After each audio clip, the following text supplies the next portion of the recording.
Buenos tardes, amigos, amigas, from Chapala, here at the American Legion.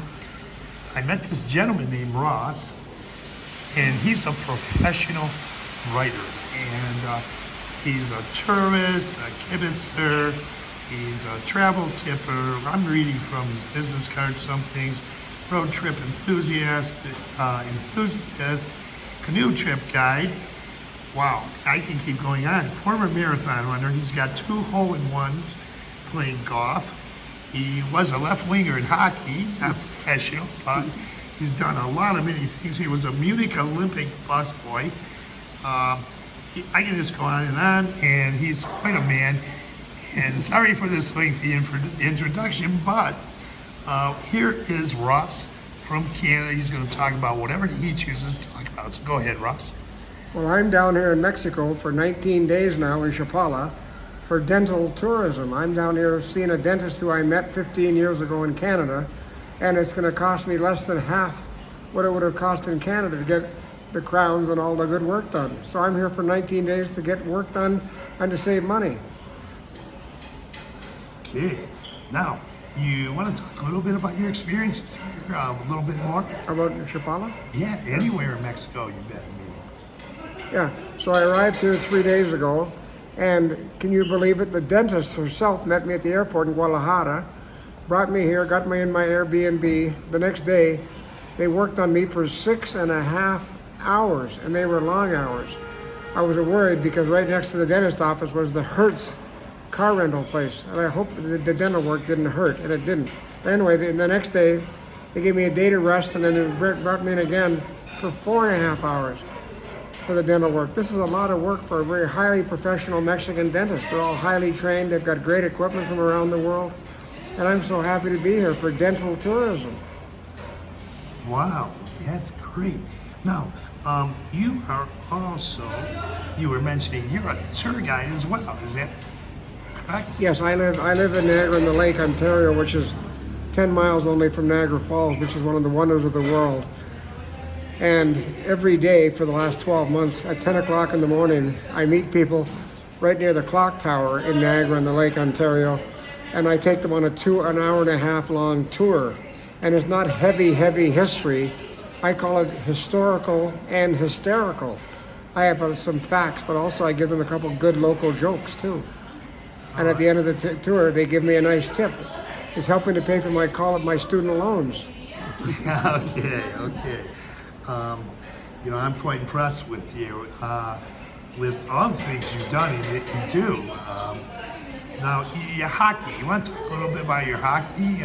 You were a left winger for hockey. I was a left winger. Yeah, for hockey. Because I played for the Sudbury Wolves junior hockey up in northern Canada.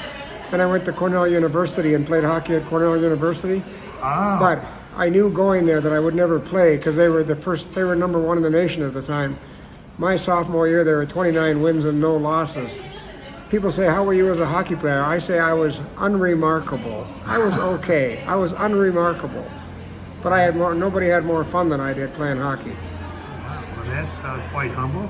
Being quite humble, I was talking with Ross, mentioning that I have a friend, a very good friend, who played pro hockey for 15 years. He did an interview with his channel. He's now retired. Almost Ross's age, not quite Ross's age, but anyway, we're not going to ask you your age. You look really good. I'm 75. 75. And your friend John Bloom, I think his name was? Yes, John Blum. John Blum. He's a great player if he played in the NHL. Again, I'll repeat, I was unremarkable. But I had more fun. I was good enough to play junior hockey, then I went to Cornell college hockey, but unremarkable. Anyways, you're quite well, and we're going to talk more. We're not going to talk about his writing profession in the video, but he is a professional writer.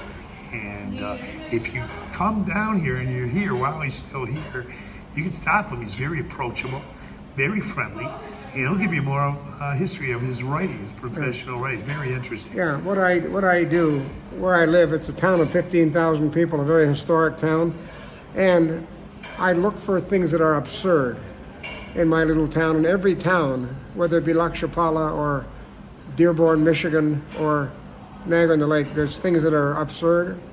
when I write every week a column, an 800-word column for the paper. I am never sarcastic or mean.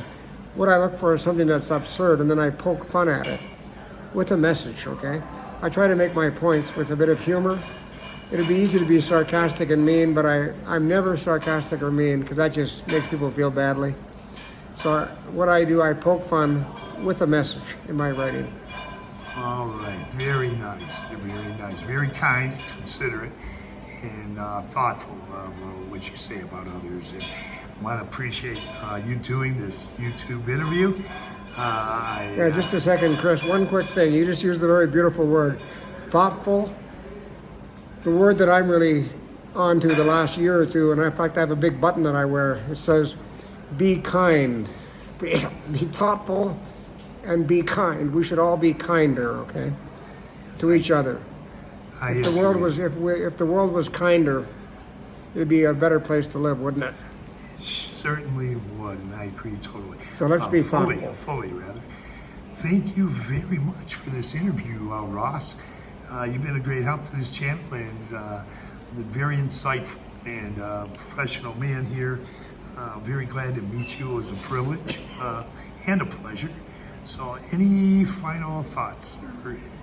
No, as I look up from the dentist's chair, I look at the ceiling, and she's got all kinds of posters up on her ceiling. Good things to think about. One is, be the kind of person you would like to be for a friend, and if you want respect, be the first person to give it. Okay, so those are great little expressions. Okay, but be kind. Okay, very wise words. Put in a nutshell. So thanks once again, Ross. And, my pleasure, sir. Okay, thank you. Have a good day. Buenas tardes. Buenas tardes. From the American Legion here, Post 7 in Lake Chapala, in Chapala, Mexico. Gracias. Good night.